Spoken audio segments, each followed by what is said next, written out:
Hello and welcome to part one of Revelation of Light. This particular location that I'm painting with you all is in Rocky Mountain National Park, just about 25 miles away from my studio, just a hop and a jump in my truck. So today was block-in, and so what we tried to figure out was where these shapes should be. So I started with very thin colors, values with big brushes, and figured out where my dark was going to be, and then I started building inside of there. The last thing I did was to work on these worms with the mountain up on top. From the reference you can barely see it, and that's the problem with photographs. They make the darks too dark and they make the lights too light. But by working with a computer screen that's kind of backlit, and it helps a little bit to see those things. So again, I want to impress on you, today was thin paints. We're going to build on top of them. The reason for that is we want to try to get an idea of how one value relates to the surrounding colors and if it's in the right neighborhood. As you can see, this all looks like it's in shadow, that all looks like it's in bright light. And that's the big goal today. So with that, keep painting. So glad you tuned in with me. This is a three-part series, and we're going to have a beautiful painting on this, I believe, 11 by 16. So let's go ahead and get started on this painting. All right. Hello, and welcome to Revelation of Light, part one of a three-part series. Hey, blank canvas. Okay, don't get intimidated. You know, we can do this. Okay, we got a nice reference for you, as you can see. This is up in the upper sections of Rocky Mountain National Park, kind of close to timberline. You can kind of tell the trees on the right hill, as it's going up, are getting shrunken. And the guys on the left are a little lower, and they seem to be of regular size. All right, so that's the reference, and I'm working on 11 by 16, I believe. Now, it's probably a little bit more rectangle shape, but I decided to elongate it, and well, that's just, I'll do one of those kind of Photoshop things in my head, and hopefully the drawing will come out pretty good. Maybe you can't see from the screen, but there is a lit mountain back here is in light. So it's going to be one of these things where you have strong light and subdued interest in all the shadows. So today is block-in. I want to try to cover this canvas in the next 30 minutes with value color. And to do that, I'm going to have to figure out where my shapes are going to be, and then slop in some thin paint. Don't go thick. All right. So down here is going to be your shadow area, and up here is going to be this bright, bright light. So let's start with a blue, transparent oxide brown, some yellow ochre,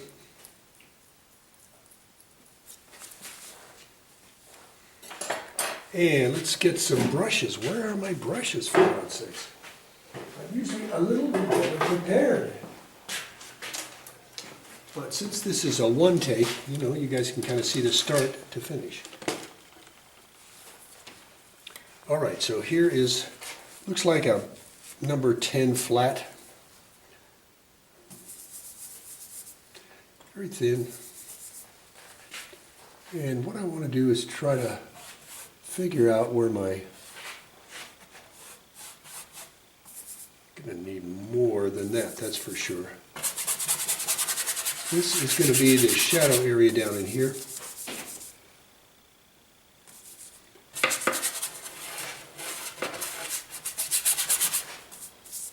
More blue. Put a little gray in it this time. Transparent oxide red. I think I need more blue. More blue. I did a little gray this time. That's a good color.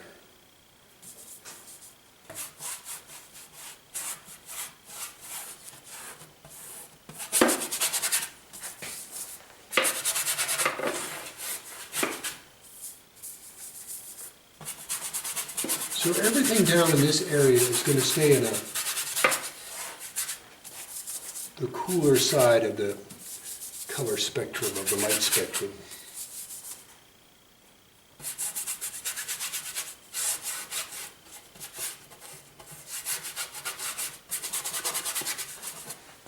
Okay, I'm going to clean this brush a little bit.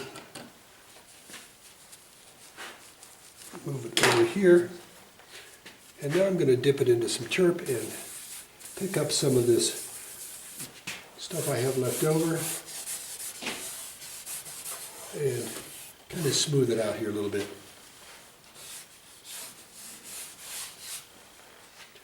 And get rid of that paper towel. I had too much.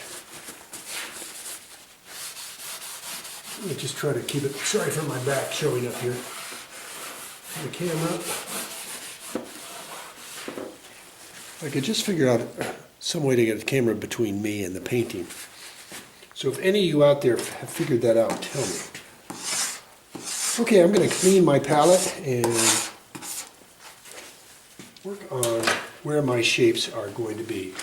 So I'm going to pull a rosemary number 4 long flat. And the flat has turned into a filament. You can see I've used it so much. And I'm going to go some blue, transparent oxide brown, blue, transparent oxide brown, yellow ochre,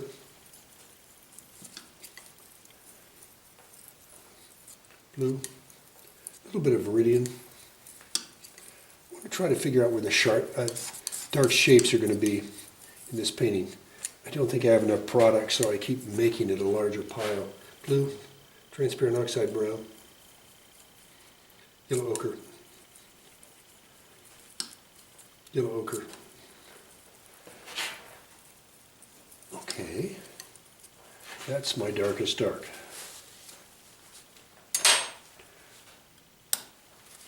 I just dip this with just a little bit of Gamsol in it. And I want to try to say, big tree in here, little tree over here.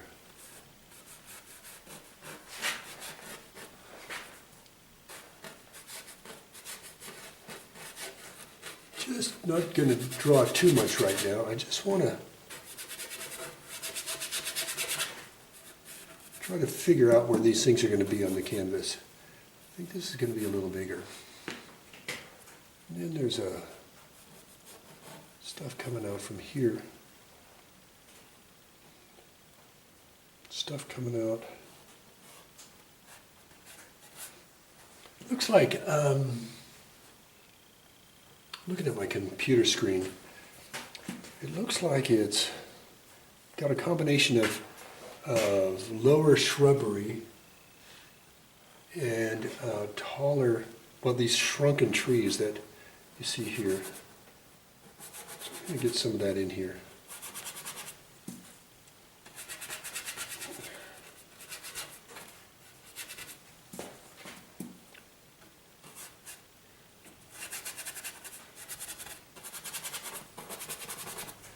You know, just being so close to Rocky Mountain National Park is such a blessing because I can have such a richness of variety of things I can find up there to paint.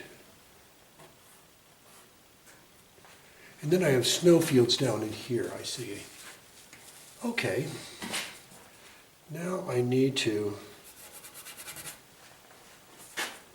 flush these out a little bit more.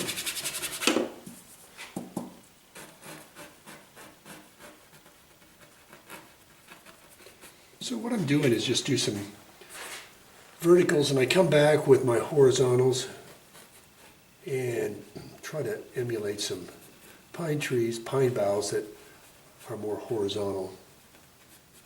Pretty simple. So you just go back and forth and boom. Looks like this is a double top of a tree, and then some smaller guys down in here. All right, it doesn't hurt to get back.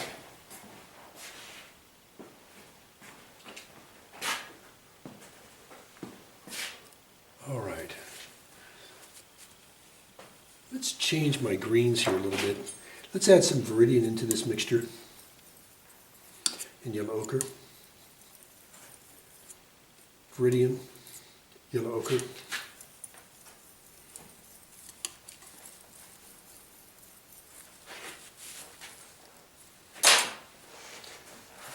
And that paper towel's about shot. And using the same brush, I'm going to be putting some greens in here. Let me get just a little bit of the Gamsol, not much, just to get a little bit of lubricant in here.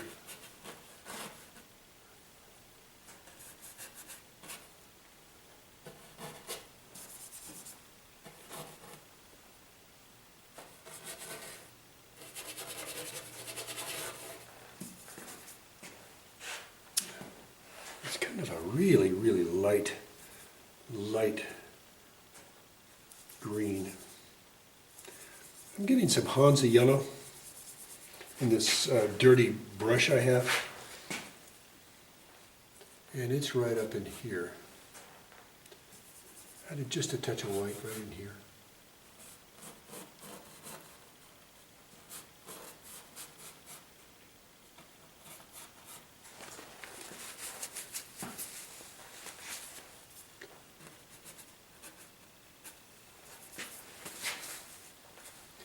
And then there's a lot of this green.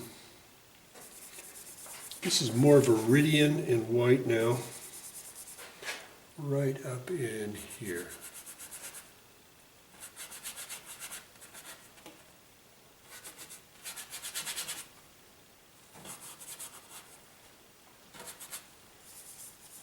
Trying to pay attention to the reference as to where these greens are going to be.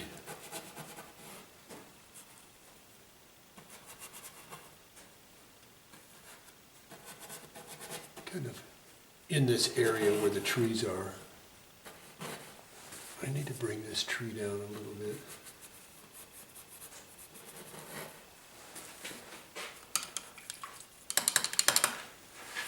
And then there's some blue, gray,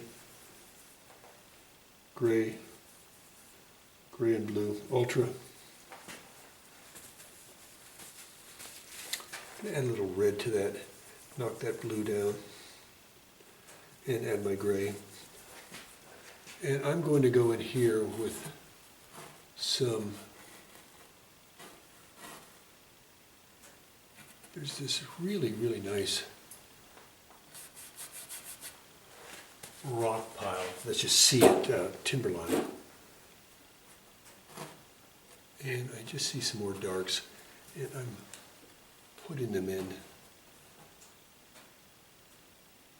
to where they might be of most usage, right in here.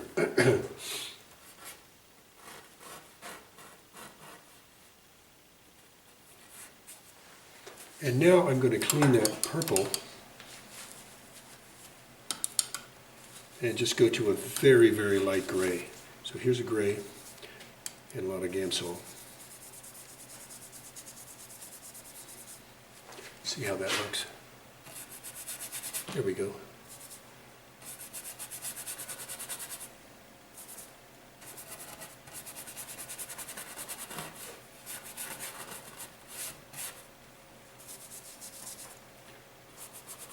A lot of rocks in this thing.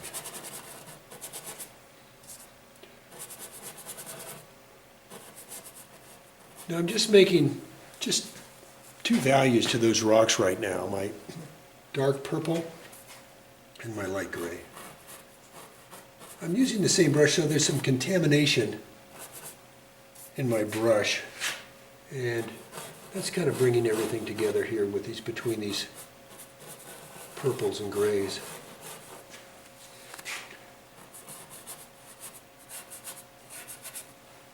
And I see some other grays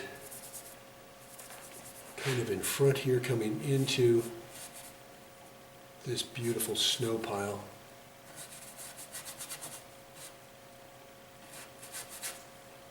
Underneath. And then it's some other grays, rocks here and there.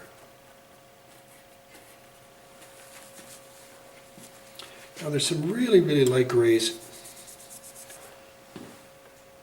up here in this area. So I've got the same mixture of just gray and Gamsol.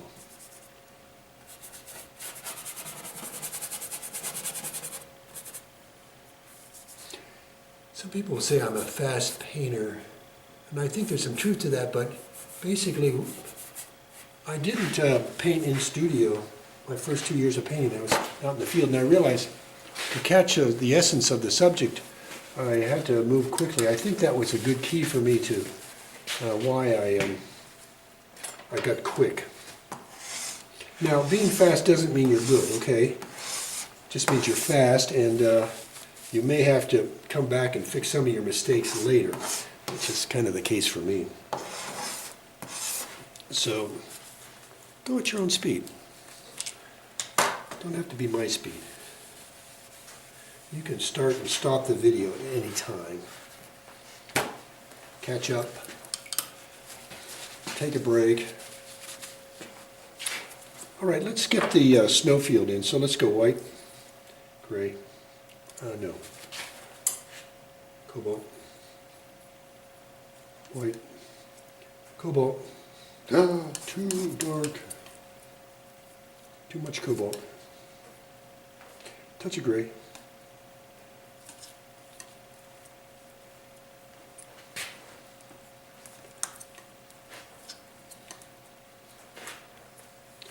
all right, let's see if that works. Okay, I just cleaned my brush, and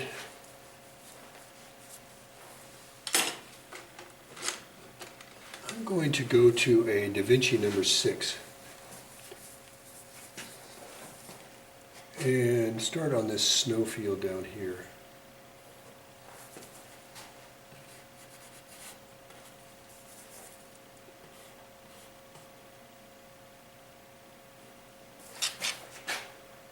There's some fan noise in the back. It's the other room, and I apologize. That fan comes on the heater when I'm inappropriate times when I'm taping.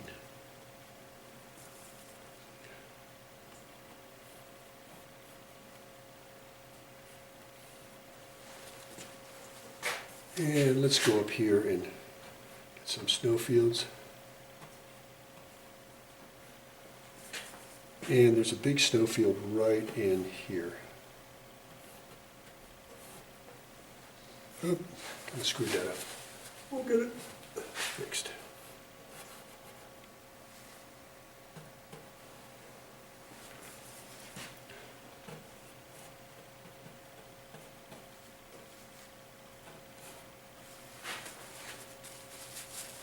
What is it between there? It looks like rocks. Okay. All right, let's see if things are in the right position. There's some worms down here, maybe some yellow ochre, maybe some transparent oxide red. I'm going to throw some green into that, so I'm going to make some blue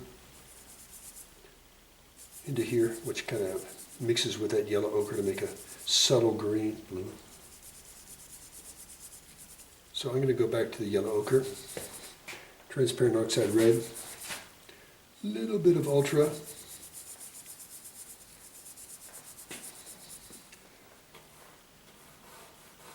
and we get some worms in here.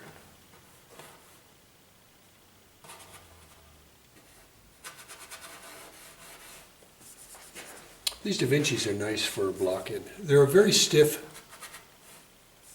bristle. I get them from Amazon.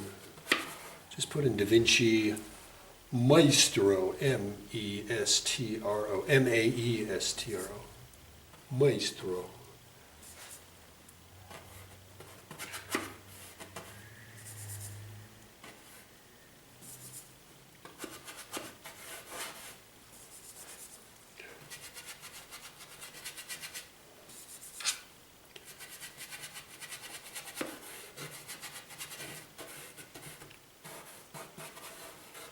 All right, and I see that there's some some warms on the other side.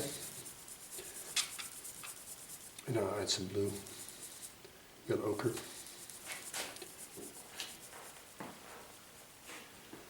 Right underneath here, there's some warms.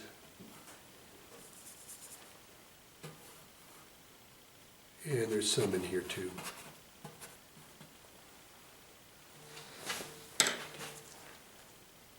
Somebody's calling me. I'll have to hit my little button on my watch and say, sorry, can I call you later? That's why I like these smartphones, or smartwatches. My good friend Lise is calling me. We're picking up our paintings. We had a showing, our painting group had a show this last 3-4 weeks, and we're picking it up from the galleries today. I think these grays are a little brighter. I'm going to mix some gray into that snow color I have. And I'm going to make these a little brighter, a little bit more distinct right up in here. This area, just a little lighter. I mean, I'm trying to get the values in the right neighborhood. And I'll do some of this in here too. The upper part that's kind of light in these rocks.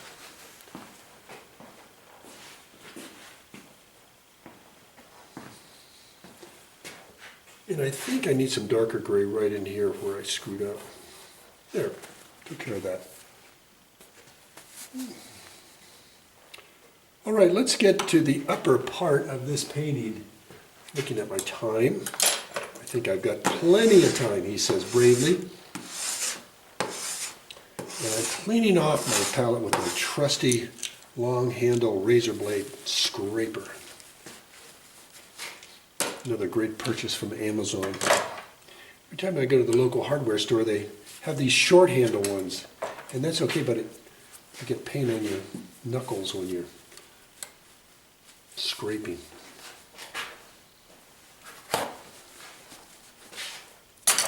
All right, so the mountain that you can hardly see back in here is very important. So let's go Hansa yellow, transparent oxide red, white, transparent oxide red. Uh-oh, too brown, too red, more Hansa yellow.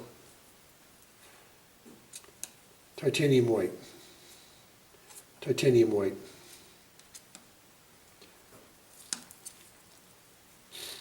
I think I'm going to stay away from the titanium white for right now. I need a spot for that, but I'm just going to go with Hansa yellow, transparent oxide brown. Let's see what I can do about just putting that on very thinly. Using this great big wide brush I used earlier. Let me see if I can get that. Probably didn't make enough product.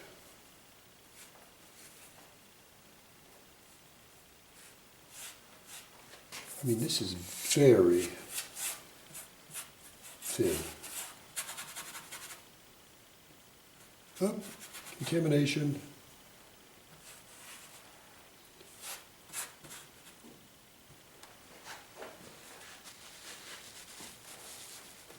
And then there seems to be a lighter area in here. Let's see if I can get that.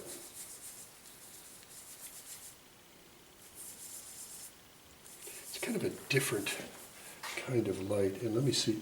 There. See, I just used more white in that mixture. And that did the trick. Very, very nice. Okay, so far the values, we certainly show this all in shadow and that all in light. So I think with that, we've got some good dramatic stuff going on here. But I am not done yet. So let's get some sky in. So we'll go with cobalt. I've got some phthalo blue that would even work better. And let me see if I can just apply that real thin, see what that does. No, I'm getting some white in there. Thin, thin. There we go. Perfect. Everything up there looks nice and light.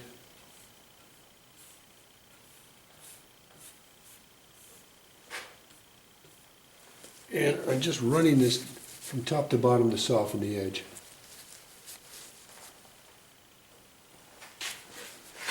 This is a good edge softener.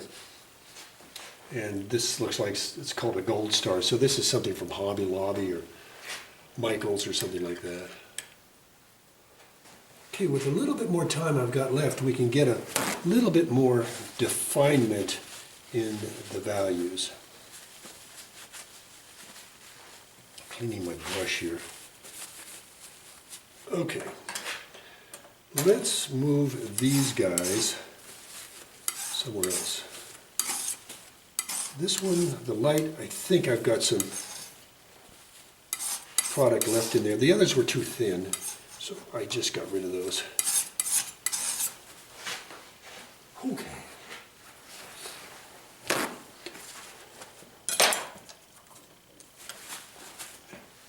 And I'm going to go over to a little bit smaller Da Vinci. This is a number 5.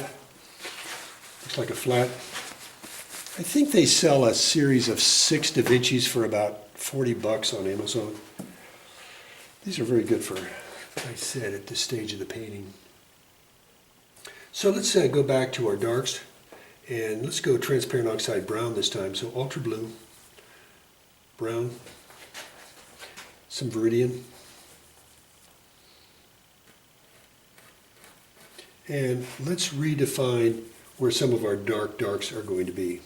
Blue, ultra, Viridian.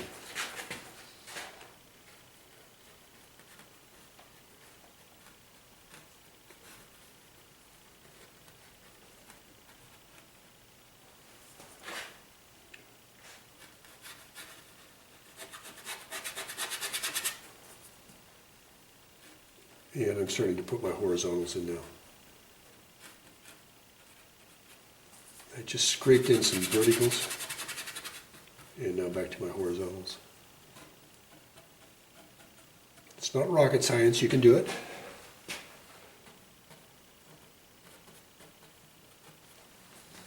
Blue, ultra, brown, Viridian.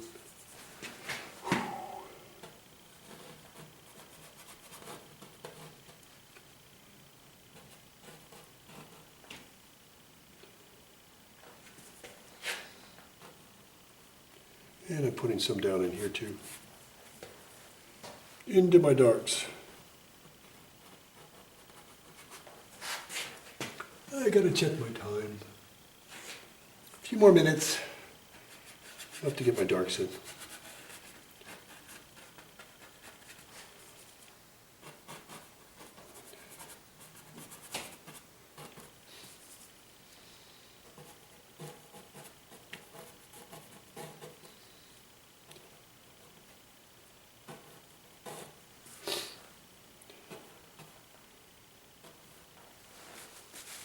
I probably overdid that dark line there.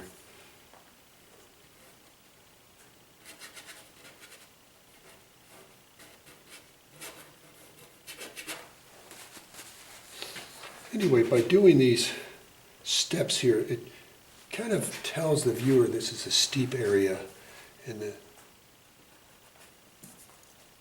hill is going down dramatically.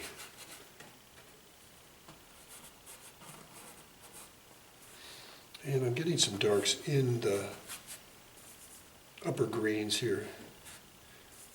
And sometimes if you get a dark above the snow, it kind of accents it a little bit.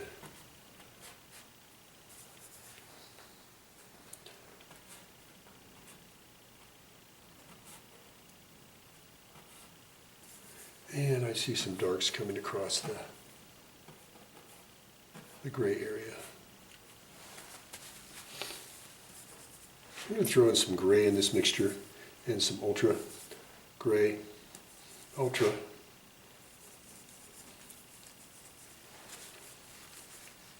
And I'm going to get more dramatic grays in a few places. Just slopping them around here and there.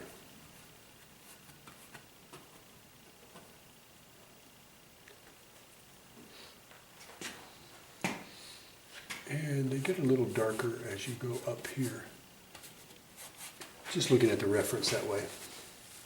Okay, blue, transparent oxide brown, and back to a few, I think we have a few more trees up in here.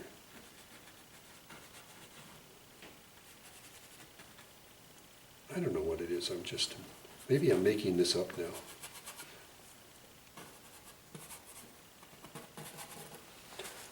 All right, let me get back and take a look at this and then call it a day.